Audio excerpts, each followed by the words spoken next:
Subscribe करें और bell दबाएं ताकि कोई खबर रह न जाए।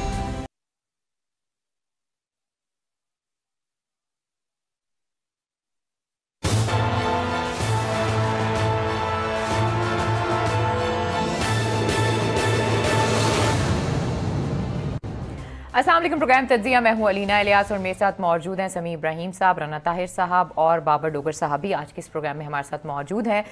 पंजाब की सूरत हाल पर बात करेंगे, इसके साथ साथ वज़ीर आज़म पाकिस्तान इमरान खान साहब ने जो दौरा किया कराची का उस पर भी नज़र डालेंगे और इस वक्त ओवरऑल जो पॉलिटिक्स हो रही है ख़ासतौर पर KPK में भी, उसमें भी रोशनी डालेंगे। जी समी साहब, कहाँ से आगाज़ करेंगे आप?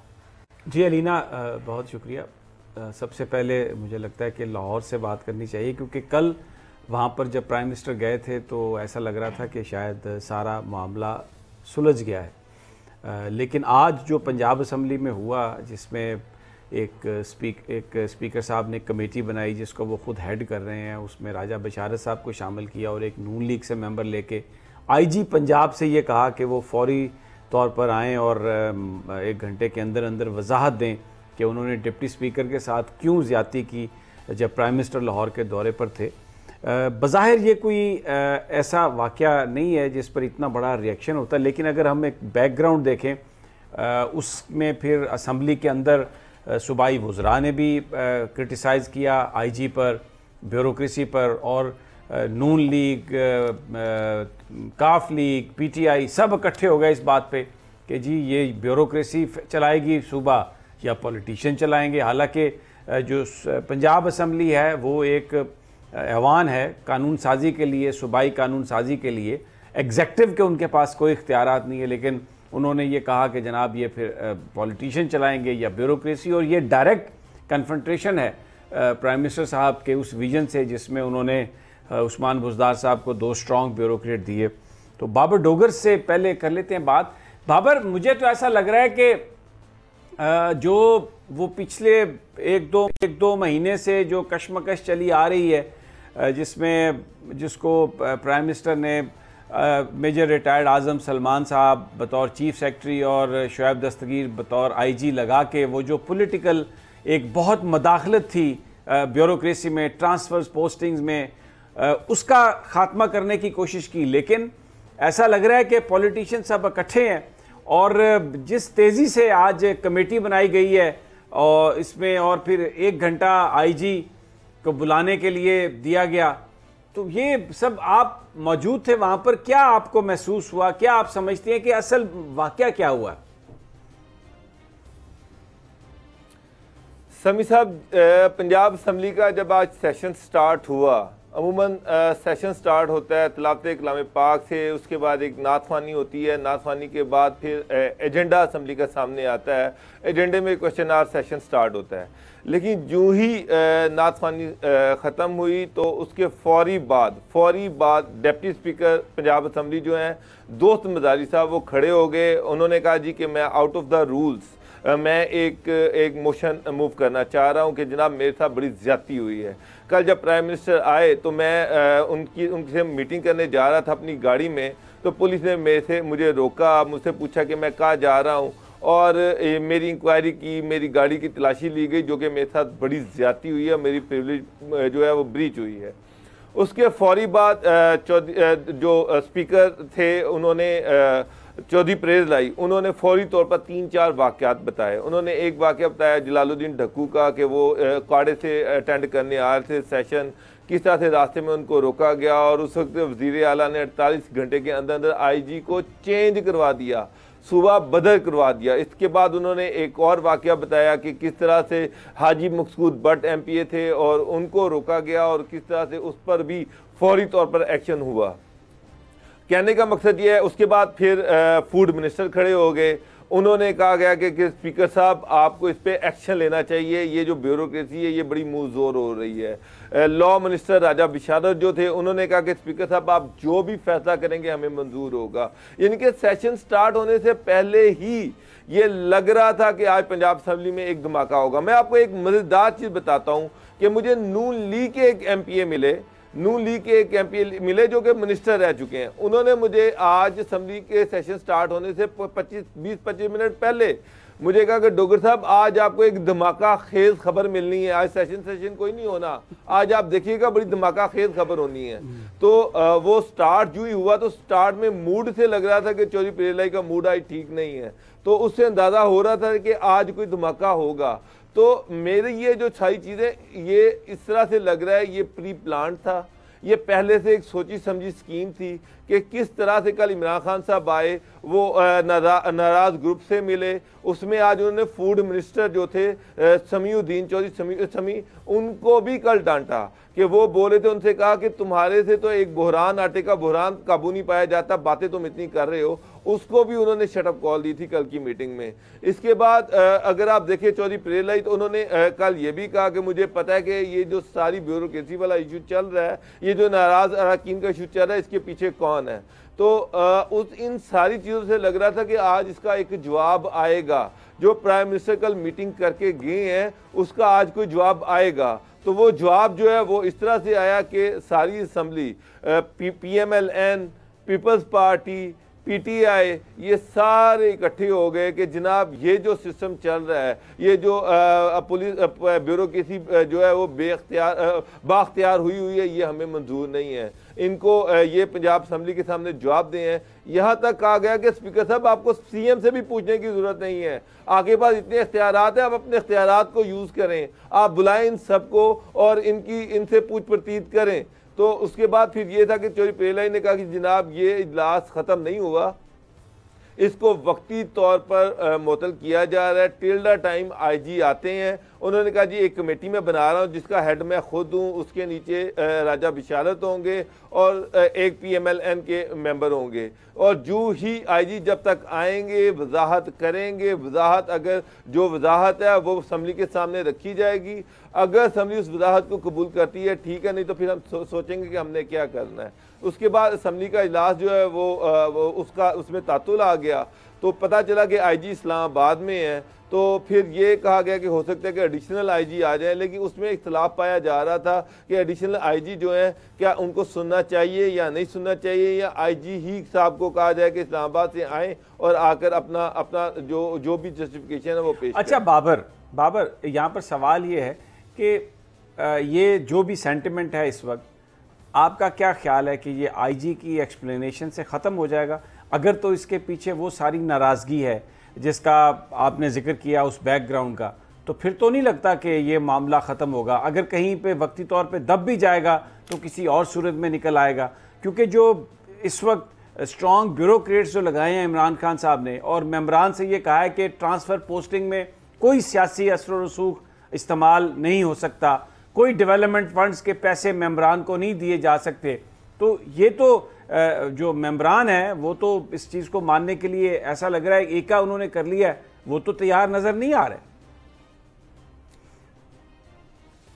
समी साहब ये PTI का मैनिफेस्टो था, जब PTI ने जब इलेक्शन लड़ा था, जो ये मैनिफेस्टो उन्होंने दिया था उसमें ये सारी चीज़ें दर्ज हैं कि मेम्बरान का कोई ताल्लुक नहीं है ट्रांसफर पोस्टिंग के साथ, फंड्स जो है उनसे उनका कोई ताल्लुक नहीं है। इन शर्तों को मानते हुए उन्होंने टिकट के लिए अप्लाई किया था और उनको टिकट दिया गया था। अब मसला ये है कि अब ज़्यादातर मेम्बरान यही चाहते हैं कि अब कल की मैं आपको मीटिंग की बात बताता हूँ कि इमरान खान ने उनसे पूछा, गजनफर छीना जो है उन्होंने फॉरवर्ड ब्लॉक को रिप्रेजेंट किया, सिर्फ वही कल बोले थे। उन्होंने कहा जी हमारी ट्रांसफर पोस्टिंग नहीं हो रही है, हम देखिए लोग हैं हमारे धड़े हमें सपोर्ट करते हैं, लोग हमारे पास आते हैं ट्रांसफर पोस्टिंग के लिए आते हैं, हम आगे जो है वो ब्यूरोक्रेसी के कहते हैं वो हमारी बात मानते नहीं है। तो इमरान उनसे पूछा, प्राइम मिनिस्टर ने पूछा कि आप मुझे बताएं कि कौन सी ट्रांसफर पोस्टिंग नहीं हुई, कौन सी ऐसी चीज़ थी जो मेरिट के मुताबिक आपने दी वो नहीं हुई, मुझे स्पेसिफिक, आप 20 लोग हैं, स्पेसिफिक होकर मुझे बताएं कि ये आपका काम नहीं हुआ। तो किसी के पास कोई जवाब नहीं था। आज फॉरवर्ड ब्लॉक के मेम्बरान ने एक और टर्न ले लिया। मैंने आज कई लोगों से बात की है, वो आज ये कह रहे हैं कि जी CM बड़ा कमज़ोर है, CM जो है ये इसने अपनी इसकी कमज़ोरी की वजह से ये इख्तियारात ब्यूरोक्रेसी को गए हैं। हम तो ये चाहते हैं कि ये CM जो है उसका ऑफिस मजबूत होना चाहिए।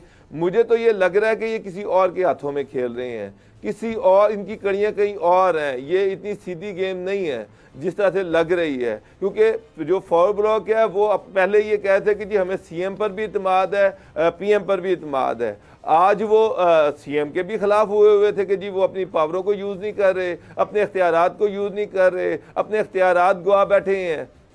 कुछ लोग ये कह रहे थे कि अगर उन्होंने गलत तैनातियाँ की, गलत पोस्टिंग की हैं तो उसमें एक आम एमपीए का तो कसूर कोई नहीं है, इमरान खान सीएम चेंज कर दें, ये तो कोई बात नहीं कि वो एमपीएस जो है सारे एमपीएस को उसकी सजा मिले।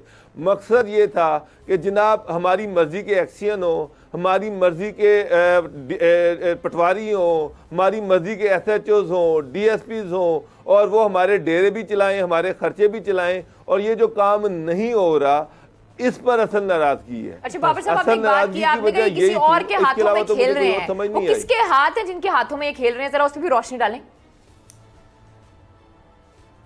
देखिए पीएमएलएन के जो एमपीएज हैं वो बहुत ज़्यादा एक्टिव हुए हुए हैं। आजकल वो क्यूली के साथ भी कांटेक्ट में है।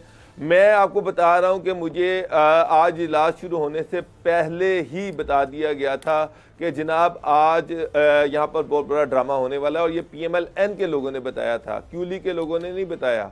मगर मुझे एक चीज़ समझ नहीं आती कि डिप्टी स्पीकर पंजाब असम्बली जो हैं दोस्त साहब, अगर उनको कोई ग्रीवांस है, अगर उनका कोई इशू है तो वो सीएम से बात कर लेते। वो सीएम, उनके पास सीएम का ऑफिस मौजूद है, कोई आम एमपीए तो है नहीं है कि जिनको सीएम जिनकी एक्सेस में नहीं है।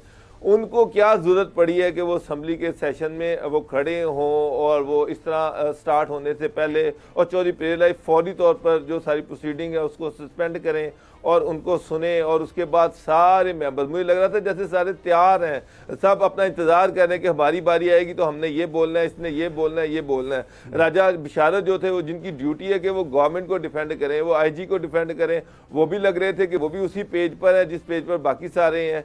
तो नून लीग के कैंप से खबरें निकल रही हैं। मुझे नून लीग के कैंप से एक बंदे ने बताया कि आईजी आज नहीं है लाहौर में, तो कल 12 बजे तक, अब कल एडिशनल आईजी आएंगे, उनसे मुलाकात नहीं होनी, और ये कल 12 बजे आईजी को ही हमने मिलना है। तो ये तो नून लीग वाले बातें, इस तरह की बातें कर रहे हैं, और जो वो कह रहे हैं वही आपको सामने नजर आ रहा है। तो लग रहा है कि कहीं ना कहीं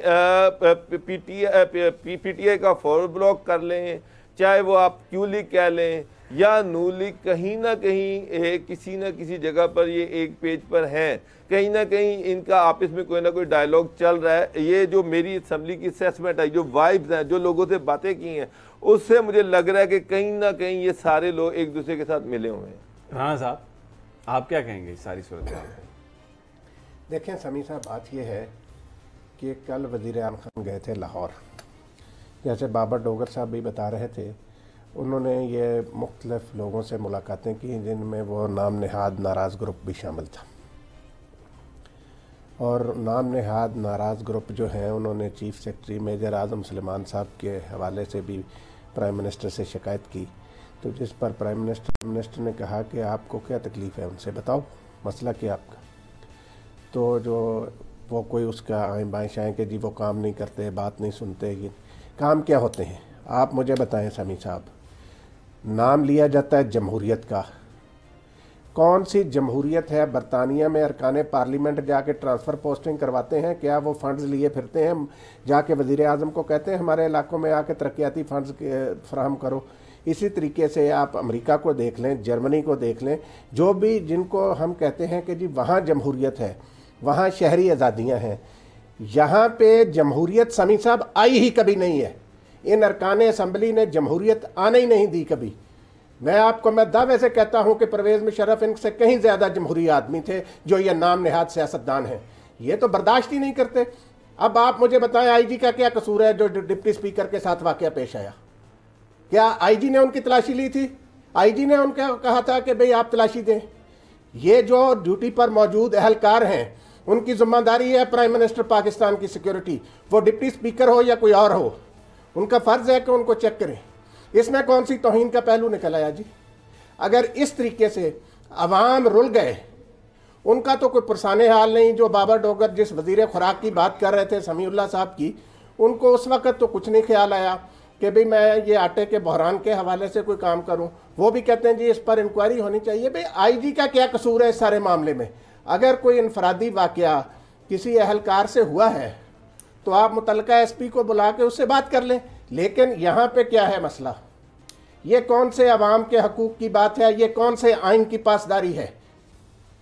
हमीद साहब, ये तो सीधी सीधी एक आप इसको कह सकते हैं कि बदतरीन किस्म की जमहूरियत के नाम पर डिक्टेटरशिप मुसल्लत करने की कोशिश है अरकान असम्बली की तरफ से। कोई ऐसी चीज़ नहीं है।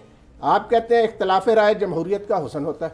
ये जो रियासत पाकिस्तान के मुलाजम हैं, वो आईजी पंजाब हो या कोई और हो, ये किसी एमपीए के मुलाजम नहीं है। और इमरान खान ने कल जो इनको शटअप कॉल दी वो बिल्कुल सही किया। और मैं आपको समी साहब अंदर की खबर बता रहा हूँ कि अगर ये तमाशा बंद ना हुआ तो आप देखेंगे कि आने वाले चंद हफ्तों में ये पंजाब असम्बली तोड़ दी जाएगी।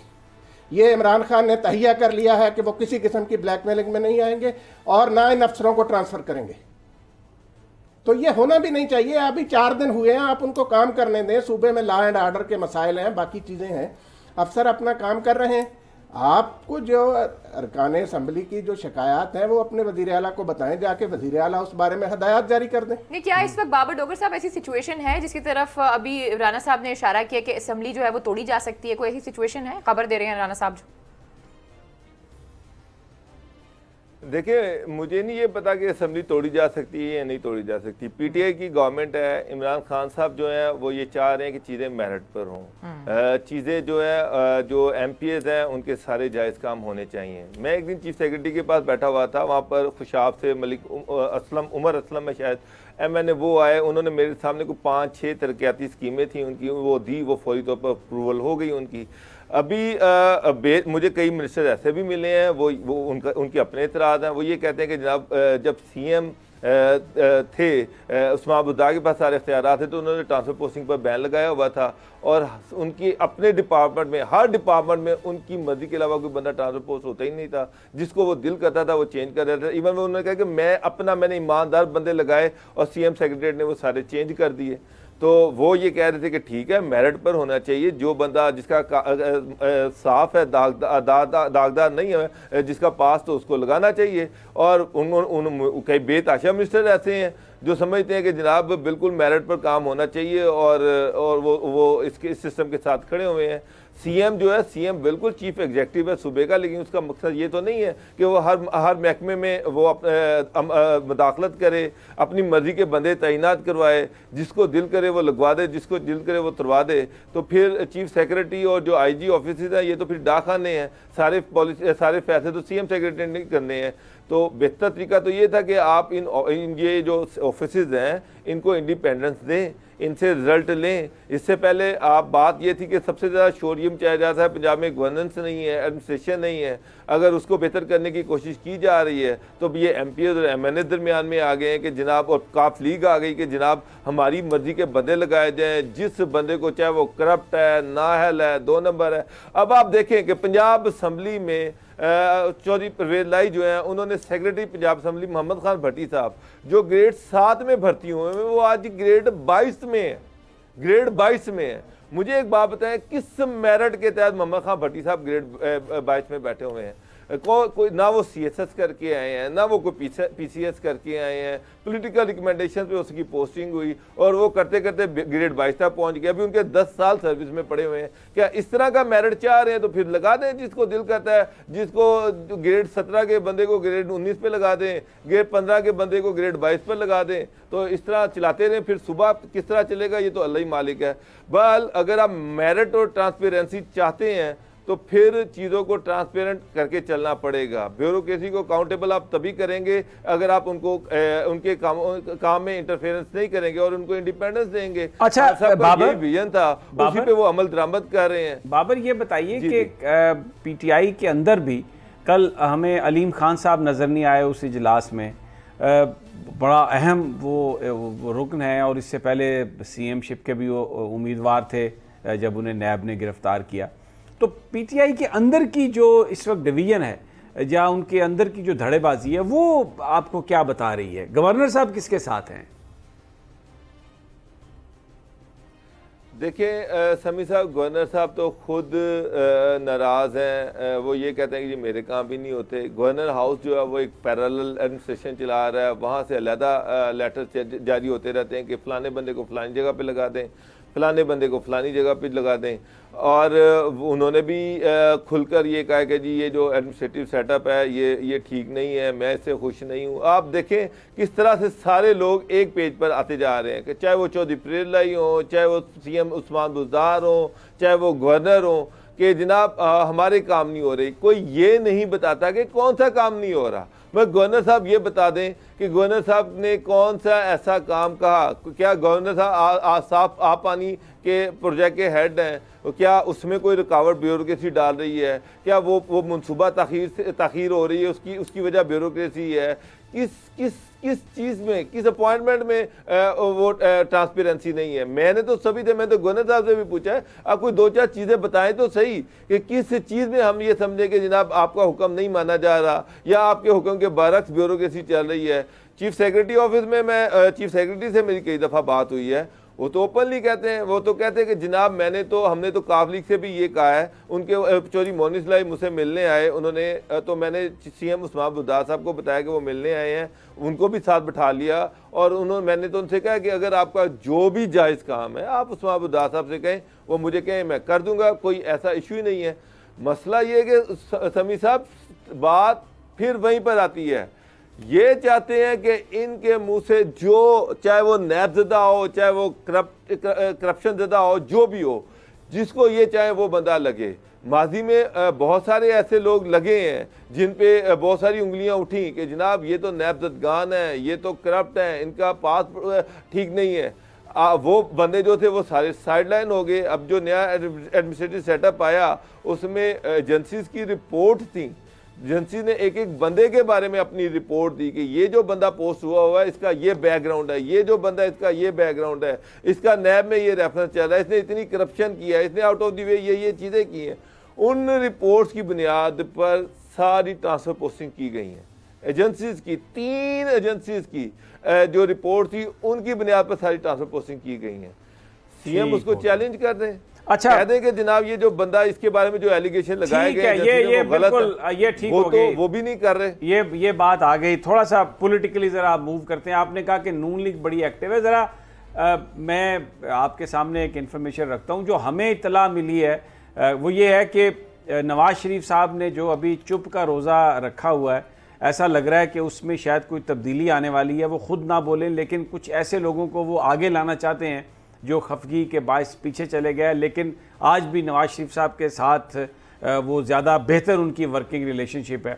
मसलन शाहिद खाकान अब्बासी साहब के हवाले से ये खबर है कि प्राइम मिनिस्टर साबिक वज़ीर आज़म ने नवाज शरीफ साहब ने पहले उन्हें मैसेज दिया, फिर उसके बाद उनके साथ फ़ोन पर बात की है और उनसे कहा है कि आप नैब में अपनी ज़मानत कराएँ, आप परेशान ना हों, बेल करा के बाहर आएँ और असम्बली में आके एक भरपूर किरदार अदा करें। मुझे मेरे सोर्सेज ये बता रहे हैं कि आने वाले दिनों में इस बात का बहुत इम्कान है कि कायदे हिज़्ब इख्तिलाफ का जो ओहदा है वो शहबाज शरीफ से लेकर शाहिद खाकान अब्बासी साहब को दिया जा सकता है, क्योंकि मरियम साहबा बाहर नहीं गई और नवाज शरीफ साहब इस मामले में बहुत परेशान है। और ये शहबाज शरीफ साहब का कहना था कि वो मरियम साहबा को बाहर ले जाएंगे, लेकिन अभी तक उनके बाहर जाने की कुछ सूरत नज़र नहीं आ रही और पंजाब गवर्नमेंट एडमेंट नज़र आ रही है कि उनको बाहर नहीं जाने देगी।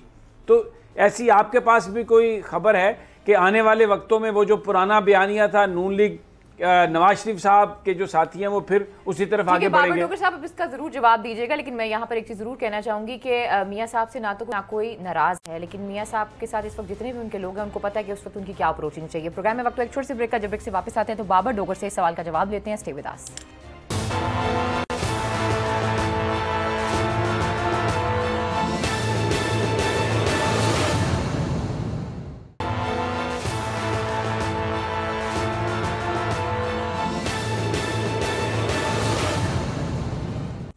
वेलकम बैक नाज़रीन, एक दफ़ा फिर आपको खुशामदीद कहते हैं। जी बाबर डोगर साहब, तो क्या शाहिद खाकान अब्बासी साहब ऑपोजिशन लीडर बनने जा रहे हैं? देखें, जहाँ तक एक चीज़ तो अभी 2 जुमा 2 5 4 करने वाली बात है, मेरे पास इस पर कोई कंफर्म इंफॉर्मेशन नहीं है, लेकिन ये मैं आपको एक बात बता दूं कि मियाँ साहब आइंदा 3-4 दिन में हॉस्पिटल बाकायदा तौर पे उनका एडमिशन हो जाएगा अस्पताल में। जो मेरी इतलात हैं कि वो कोई दिल के जो इलाज के लिए अस्पताल में वो अपॉइंटमेंट ली हुई है और बाकायदा तौर पर वो घर से हॉस्पिटल शिफ्ट होने जा रहे हैं अगले 3 दिन में। 3 दिन में वो शिफ्ट हो जाएंगे। शहबाज शरीफ के हवाले से मैंने काफ़ी लोगों से ये पूछा, आज भी अताउल्लाह तारड़ और हमजा शहबाज से मैंने खुद पूछा कि मियाँ साहब कब आ रहे हैं, तो उन्होंने कहा जी कि अभी इतनी जल्दी नहीं आ रहे। उसके बाद अताउल्लाह तारड़ ने मुझे साइड पर ले जाकर उन्होंने कहा कि जी जब तक बड़े मियाँ साहब सेहतयाब नहीं हो जाते उस वक्त तक शहबाज शरीफ नहीं आएंगे। कोई हम टाइम फ्रेम नहीं दे सकते, 2 महीने भी लग सकते हैं, 3 महीने भी लग सकते हैं, 4 महीने भी लग सकते हैं। तो एक चीज तो क्लियर है कि तो फिर बाबर इन वे देखिए बाबर इसका मतलब ये है, जब वो ये कह रहे हैं कि शहबाज शरीफ साहब इतनी जल्दी वापस नहीं आएंगे तो फिर लीडर ऑफ द ऑपोजिशन का ओहदा खाली तो नहीं रखा जा सकता ना। अगर वो मियाँ साहब की बीमारी से की वजह से वहां पर हैं तो इन ए वे इनडायरेक्टली तो वो इस बात को कंफर्म कर रहे हैं कि शहबाज साहब वापस नहीं आ रहे।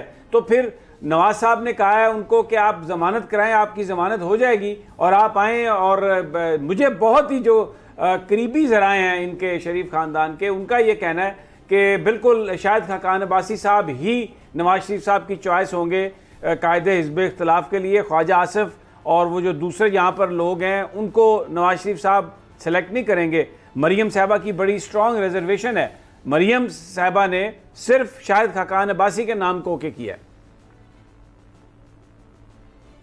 वही समी साहब, मैं उसी तरफ आ रहा था। मैंने आपसे ये कहा कि शहबाज शरीफ के बारे में मुझे क्लियरली बताया गया कि आइंदा 1-2 महीने तक तो वो नहीं आ रहे। वहीं कि फरवरी का कहा जाता है कि फरवरी में आएंगे, तो आज तो उसको उन्होंने रिजेक्ट कर दिया जी, फरवरी में तो कोई चांस नहीं है उनके आने का। मार्च में भी शायद, क्योंकि मैंने अताउल्लाह तारड़ ने तो मुझे बड़ा क्लियरली कहा है कि वो नवाज शरीफ के साथ इसलिए गए थे कि वो उनकी ट्रीटमेंट करवाएं, और जब तक उनकी ट्रीटमेंट कंप्लीट नहीं होती शहबाज शरीफ साहब उस वक्त तक नहीं आएंगे और हम इस सिलसिले में कोई टाइम फ्रेम नहीं दे सकते। तो उससे तो ये क्लियर है कि शहबाज शरीफ भी लंदन में ही रहेंगे, वो इतनी जल्दी वापस नहीं आ रहे। तो अगर वो इतनी जल्दी वापस नहीं आते तो अल्टीमेटली नून लीग की कमांड यहाँ पर किसी न किसी ने तो संभालनी है। तो अगर शाहिद खाकान अब्बासी की बेल हो जाती है तो मेरा ख्याल है कि फिर हो सकता है जैसा आप कह रहे हैं कि वो उनको ही अपोजिशन लीडर बनाया जाए। लेकिन मैं आपको हॉर्सेस माउथ ये बता रहा हूँ कि शहबाज शरीफ के आने की कोई डेट नहीं है, और नवाज शरीफ जो है वो अगले हफ्ते में वो हॉस्पिटलाइज हो रहे हैं। इसका हो सकता है कि मुझे ये भी पता चला है कि मरियम नवाज जो है उन्होंने ऑनलाइन वीज़ा अप्लाई किया। 4 बंदे हैं जिनका ऑनलाइन बरतानिया का वीज़ा अप्लाई हुआ है, जिसमें मरियम नवाज हैं, उसके बाद उनकी बेटी हैं राहील मुनीर हैं और उनकी नवासी हैं। ये 4 बंदों का ऑनलाइन वीज़ा अप्लाई किया गया लंदन में और शायद वहाँ से अप्रूवल आ गई है। अब अगर इनको पासपोर्ट मिलता है तो उस पर स्टैंप होना बाकी है। तो ये तो अपनी तरफ से तैयार बैठे हुए हैं, ये सब इंतज़ार कर रहे हैं कि किस तरह से हुकूमत या कोर्ट की तरफ से इनको अप्रूवल मिल जाए कि ये इनको पासपोर्ट इनका वापस मिल जाए। अच्छा, जो मेरी जो बात हुई है बाबर, नवाज शरीफ जो मेरी बात हुई है वो ये है कि हुकूमत के जो करीबी ज़राए हैं उनका ये कहना है कि अगर मियाँ साहब की सर्जरी हुई, हॉस्पिटल में दाखिल होने तक भी इम्कान नहीं है गवर्नमेंट इजाज़त दे, लेकिन अगर बाकायदा तौर पर सर्जरी का प्लान बनाया गया, उसकी तारीख दी गई, तो फिर उस सूरत में मरियम नवाज साहबा को हुकूमत ट्रैवल करने की इजाज़त देगी। इन मेडिकल रिपोर्ट्स की बिना पर सिर्फ उनके हॉस्पिटल दाखिल होने पर भी वो वीज़ा नहीं दिया जाएगा, यानी यहाँ से इजाज़त नहीं दी जाएगी उन्हें जाने की। लेकिन अगर उनकी सर्जरी हो रही है फिर मरियम साहबा जाएंगी। समी साहब, उनकी सर्जरी हो रही है, ये मैं आपको खबर दे रहा हूँ। उनकी मुझे अताउल्लाह तारड़ ने, मैं भूल गया हूँ कि उन्होंने मुझे किस चीज का कहा था, लेकिन वो कह रहे हैं कि उनकी एक्सपेक्टेड है कि वो हॉस्पिटल में जाएं तो उनकी शायद कोई छोटा मोटा ऑपरेशन हो। ये मुझे अताउल्लाह तारड़ ने आज खुद बताया है। तो ये जो बात आप कर रहे हैं और जो मुझे अताउल्लाह तारड़ ने बताया, ये बातें आपस में एक ही चीज है, ये कॉरेस्पॉन्ड कर रही हैं एक दूसरे को। और मुझे उन्होंने बड़ा क्लियरली बताया कि मियाँ, मुझे भूल गया कि वो उस बीमारी का नाम जो उनकी सर्जरी जिस चीज़ की हो रही है वो मैं भूल गया है, लेकिन वो मुझे बता रहे थे कि सर्जरी हो रही है बहरहाल उनकी। तो मुझे ये, और फिर मैंने कहा कि ऑनलाइन वीज़ा की भी बात हो गई, तो मुझे लग रहा है कि चीज़ें उसी साइड पर जा रही हैं कि मरियम भी शायद हो सकता है कि आपको अचानक पता चले कि वो भी बाहर जा रही है। बहरहाल फैसला कोर्ट नहीं करना है। अच्छा राना साहब, फिर तो ये तस्वीर क्लियर हो गई कि अगर नवाज शरीफ साहब की सर्जरी होने जा रही है तो उससे पहले मरियम साहबा ये चाह रही हैं कि अगर उन्हें भी इजाज़त मिल जाए जाने की, तो पीछे पाकिस्तान में जो पार्टी की क़यादत है वो कायदे हिज़्ब इख्तिलाफ़ शहबाज शरीफ ना रहें, और शाहिद खाकान अब्बासी साहब जो हर तरह से लॉयल हैं नवाज शरीफ साहब के साथ, और नवाज शरीफ साहब का ही बयानिया उसके हवाले से वो बात करते हैं, सख्त की रवैया रखने वाले जो लोग हैं उनके हाथ में मुस्लिम लीग नून की क़यादत आ जाए? जी शमी साहब, देखें बात यह है भाईजान कि जो बाबर डोगर साहब फरमा रहे हैं कि मियां नवाज शरीफ साहब अस्पताल में दाखिल हो रहे हैं, वो अब ये 8-10 हफ्ते बाद जाके उन्हें जब पंजाब गवर्नमेंट ने उन रिपोर्टों को तस्लीम नहीं किया जो मेडिकल की रिपोर्टें भेजी गई हैं इनकी, तो उसके बाद अब अगला स्टेप ये उठाया जा रहा है कि उन्हें अस्पताल में दाखिल कराया जाए। अस्पताल में दाखिल होने के बाद अल्लाह ताला उन्हें सेहत दे, लेकिन बात यह है समी साहब कि जो मरीम नवाज साहिबा है ना, उनके हवाले से हुकूमत जो है उसने तो इजाज़त नहीं देनी, ये तो पक्की बात है। वो कहते हैं एक दफ़ा हम डसे गए हैं, अब मज़ीद नहीं हम होंगे। वो कहते हैं जी अभी तक हमें कहा जाता है कि जी आपने नवाज़ शरीफ को इजाज़त दी थी बाहर जाने की, तो इसलिए मरीम नवाज साहिबा को कोर्ट से कोई रिलीफ मिल जाए तो कहा नहीं जा सकता। हुकूमत ने उनका नाम ECL से नहीं निकालना, वो जितने मर्जी ऑनलाइन वीज़े अप्रूव कराती रहें। दूसरी बात जो शायद खाकान अब्बासी समी साहब, इस वक्त मुस्लिम लीग नून जो है ना सख्त धड़ेबंदी का शिकार है। ये मैं उन लोगों को कह रहा हूँ जो PTI में धड़ों की बात कर रहे हैं कि मुस्लिम लीग नून के अंदर बहुत बड़ा धड़ा जो है वो नवाज शरीफ के बयानिए का मुखालिफ हो चुका हुआ है। ये इमरान खान ने कहा था कि मैंने नहीं करना, 18 अरकान तो बनी गाला भी पहुँच गए थे। इमरान खान ने कहा कि वैसे ठीक है हम इनसे मिलेंगे, लेकिन हम बाज़ाब्ता को किसी पार्टी के अंदर फारवर्ड ब्लॉक नहीं बनाएंगे। वो उस दिन इस नीयत से आए थे कि हम इमरान खान के, उसने कहा कि अगर आना है तो आप इस्तीफ़ा दे के PTI में शामिल हो जाएं, हम ज़िमनी इंतखाब करा देते हैं। लेकिन समी साहब आने वाले दिनों में आप देखेंगे ये लोग जो कहते हैं ना कि जी PTI की गवर्नमेंट यूँ हो जाएगी वो हो जाएगी, उनकी अपनी पार्टियों का बहुत बुरा हाल है। और ये जो आपने शायद खाकान अब्बासी वाली बात बताई है, शायद खाकान अब्बासी और ख्वाजा आसफ की सोच में ज़मीन आसमान का फ़र्क है। ना वो शहबाज शरीफ की सोच से मुत्तफ़िक हैं शायद खाकान अब्बासी साहब। इसी तरह पंजाब में जो है ना, ख़ास तौर पे पंजाब असम्बली में समी साहब, इनको सरप्राइज़ मिल सकता है। जो लोग समझते हैं कि ये बुज़दार के ख़िलाफ़ अदम एतमाद ला सकते हैं, मुस्लिम लीग नून के बहुत से अरकान, 25 से 30 अरकान उस तहरीक अदम एतमाद का हिस्सा नहीं बनेंगे। इमरान खान कोई ऐसे इतने कॉन्फिडेंस से बात नहीं कर रहे। कल जो उन्होंने इनको झाड़ पिलाई है वो ऐसे ही नहीं पिला दी, उनको भी पता है कि कौन कौन मेरे साथ है।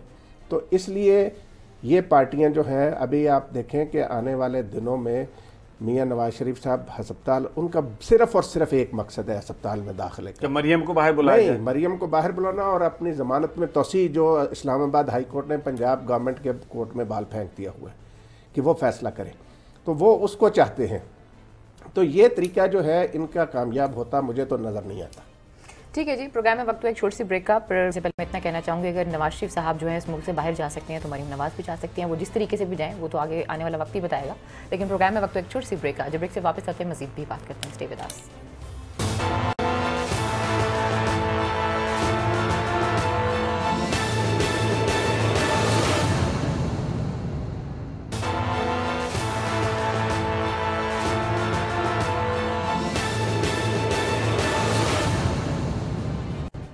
वेलकम बैक नाज़रीन, एक दफ़ा फिर आपको खुश आमदीद कहते हैं। जी समी साहब, कुछ शेख रशीद के बारे में आप स्टोरी करना चाह रहे थे। शेख रशीद साहब के बारे में अच्छा दिन ही था उनका। मैं क्या स्टोरी करूंगा, वो तो कल सुप्रीम कोर्ट ऑफ पाकिस्तान में chief justice of Pakistan justice Gulzar के सामने पेश होंगे, और वो जो कहते हैं ना कि there is always a face behind a case, तो रेलवे के पीछे जो फेस है ना, वो कल जस्टिस गुलजार साहब ने बुलाया और वो फेस बयान करेगा कि रेलवे की क्या सूरत हाल है। क्योंकि शेख रशीद साहब देखें बड़े मरंज उनकी शख्सियत है, गुफ्तगू बहुत अच्छी करते हैं और पॉपुलर हैं बहुत ज़्यादा। आपको मोटरसाइकिलों पे नज़र आते हैं इधर उधर, ये वो जब अब अपोजिशन में थे, और अभी भी जो अवामी लोगों से उनका रब्ता है। लेकिन अनफॉर्चुनेटली रेलवे के जब से वो वज़ीर बने हैं एक्सीडेंट्स भी ज़्यादा हुए हैं। अब वो उनकी कोई रिस्पॉन्स, यानी डायरेक्टली वो फाटक पे तो नहीं खड़े होते, वज़ीर साहब हैं दफ्तर में बैठे होते हैं, लेकिन बहरहाल एक रेलवे के हवाले से, उनके परफॉर्मेंस के हवाले से एक बड़ी गुफ्तगू होती रही है। और आज एजाजुल एहसन साहब और जनाब गुलजार साहब, उन्होंने जिस अंदाज में उनको बुलाया कल, तो वो आके बयान करेंगे कि अब रेलवे की सूरत हाल क्या है।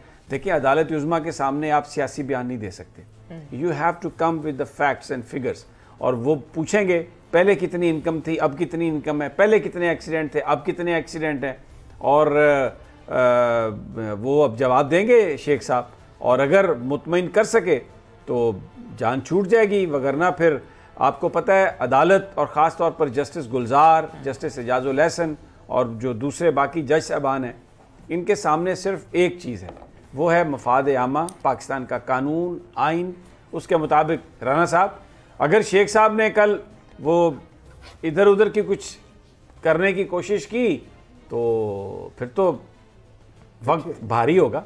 समी साहब, चीफ जस्टिस पाकिस्तान जस्टिस गुलजार साहब ने जो आज रिमार्क्स दिए, उन्होंने कहा कि ये रेलवे जो है ये पाकिस्तान का करप्ट तरीन इदारा है। ठीक है, इसका मतलब है कि चीफ जस्टिस साहब के पास पूरी इंफॉर्मेशन है और शेख साहब को इस बात का जवाब देना होगा कि रेलवे जो है करप्ट तरीन इदारा क्यों है। और 1.5 साल तकरीबन होने को है शेख साहब वज़ीर रेलवे हैं, उन्होंने उस करप्ट माफिया के ख़िलाफ़ क्या एक्शन लिया। शेख साहब को ये वजाहत सुप्रीम कोर्ट में करना पड़ेगी। दूसरी बात समी साहब, जो रेलवे का हाल है मैं आपको बताऊं, ये जो आपने एक्सीडेंट्स की बात की, ये पूरा हमारा निज़ाम जो है इस पे हमें देखें, ये सारी चीज़ों के लिए मैं समझता हूँ कि प्राइम मिनिस्टर को इन बातों का नोटिस लेना चाहिए कि ये हम जा किधर रहे हैं। कभी ये एक्सीडेंट व रेलवे के एक्सीडेंट वाली बात होती है, और दूसरा मुझे आज कराची से एक साहब का फ़ोन आया, उन्होंने कहा कि जी हर चौथे दिन खबर आ जाती है कि फ़लाँ जगह आग लग गई, शॉपिंग प्लाजा को आग लग गई, फ़लाँ जगह आग लग गई। तो ये किसका नुकसान हो रहा है? ये पाकिस्तान की जायदादें हैं, पाकिस्तान का नुकसान हो रहा है, हमारी मईशत का नुकसान हो रहा है। तो इसकी भी इंक्वायरी कराएं प्राइम मिनिस्टर साहब कि ये अचानक आग कैसे लग जाती, कोई दुश्मन तो ये साजिश नहीं कर रहा। जिस तरह कि किसी देखे ना, ये आए दिन ये वाकयात अब होना शुरू हो गए हैं ना, तो रेलवे के हादसा जो है, रेलवे की पटरी जो है, पॉलिटिकल बात नहीं करेंगे, वो सारे फैक्ट्स लेकर जाएंगे और साथ में शेख साहब इस बात को तस्लीम भी करते हैं कि रेलवे में बहुत कुछ ठीक होने की जरूरत है, और वो जाहिर है एक माफिया इतने अरसे से चला आ रहा है, उसको फाइट करने में भी टाइम लगेगा। और मेरा ख्याल है शेख साहब झूठ नहीं बोलेंगे, बिल्कुल जो सही हकीकत है वो तो 62-63 लग जाएगा भाईजान जो झूठ बोलता है, बिल्कुल वो तो नहीं छोड़ेंगे। वो तो बहुत इस मामले में अदालत जो है वो तो बिल्कुल कानून और आइन के मुताबिक वो फैसला करने का वो सोचते हैं। जाते जाते ज़रा कराची का भी आज एक अच्छी बात हुई है कि वहाँ पर आईजी सिंध की तब्दीली का मुतालबा प्राइम मिनिस्टर साहब ने माना है। सिंध की गवर्नमेंट इलेक्टेड गवर्नमेंट है, और फिर सुप्रीम को सिंध हाई कोर्ट के हुक्म के मुताबिक अगर काबीना फैसला कर दे तो फिर वफाक उसको मानना पड़ेगा। तो सिंध काबीना ने क्योंकि फैसला किया आईजी साहब की तब्दीली का, और फिर चीफ मिनिस्टर साहब से जो प्राइम मिनिस्टर साहब की गुफ्तगू हुई उसमें ज़राए ये बता रहे हैं कि बाकायदा उन्होंने उनसे दरख्वास्त भी की, and prime minister he was very kind enough to approve that. तो मेरा ख्याल है अगर पंजाब और केपी में तब्दील हो सकते हैं आईजी, तो सिंध गवर्नमेंट में भी तब्दील कोई ऐसी बात नहीं है। लेकिन जो एक टेंडेंसी है ना राना साहब कि अपनी मर्ज़ी का बंदा लगाएं और बस फिर वो अपनी मर्ज़ी के काम करे, इनकी तसल्ली नहीं होती, ये क्या टेंडेंसी है? शमीम साहब, यही तो हमें इस रवश को तर्क करना होगा। इस मुल्क में जमहूरियत के मुस्तकबिल को रोशन बनाने के लिए ज़रूरी है कि अरकान असम्बली जो है ना वो इन चीज़ों से बाहर निकलें। ये जमहूरियत का मुस्तकबिल क्या है राना साहब? वो इंडिया में भी जमहूरियत है, जमहूरियत ने मार मार के मुसलमानों को उनका सत्यानाश कर दिया वहाँ पे, इससे जमहूरियत का क्या ताल्लुक? तो वो मोदी बदकार मुसल्लत है ना समी साहब, उसने तो हिंदुस्तान का पूरा चेहरा ही मसख कर दिया। तो मैं वही अर्ज कर रहा हूँ ना, तो यहाँ पर भी बहुत सारी जगहों पर ऐसे लोग मुसल्लत हैं जो पैसे और अपने इन्फ्लुएंस की वजह से जीत जाते हैं इलेक्शन और फिर पूरे इलाके को बर्बाद कर देते हैं। हमने ब्यूरोक्रेसी और पुलिस को सियासत से पाक कर लिया ना, इस मुल्क को तरक्की से कोई नहीं रोक सकता। बिल्कुल। और यही इमरान खान का विजन था। इमरान खान को इस बारे में मैं समझता हूँ कोई कंप्रोमाइज़ नहीं करना चाहिए। और देखें आईजी, ठीक है आईजी सिंध को तब्दील कर दिया, ठीक है सिंध गवर्नमेंट। अच्छा, मेरा आपसे एक सवाल है राना साहब, अगर आप इजाजत दें, मुझे ये बताएं कि अगर आईजी को तब्दील करना ही था तो ये 2 हफ्ते जो एक थिएटर चलता रहा है या ड्रामा चलता रहा है, वो ड्रामा चलाने की क्या जरूरत थी? पीटीआई के वजीर आके अपनी बातें कर रहे थे, उधर से वो अपनी कहानियां सुना रहे थे पीपल्स पार्टी वाले। देखें ये तो सियासत में होता है ना। आईजी को तब्दील करने के हवाले से कोई ये नहीं है कि जो चीफ मिनिस्टर साहब ने कोई एक बंदे का नाम दिया, उन्होंने 4-5 लोगों के नाम दिए हैं, उसमें से प्राइम मिनिस्टर साहब जिसको सिलेक्ट करेंगे वो आईजी सिंध लग जाएगा। लेकिन समझते जा रहे हैं, बात यह है कि जो मैं आपको बताऊं, अभी बहुत इस्लाह की जरूरत है। सिर्फ चीफ सेक्रेटरी पंजाब और आईजी पंजाब जो है ना वो ईमानदार अफसर आए हैं। पंजाब में अभी बड़ी सफाई की जरूरत है। वक्त जो है वो खत्म हो गया। हम तीनों को इजाजत, वाले दिनों में आप मजीद इस्लाहात भी देखेंगे। अल्लाह हाफिज।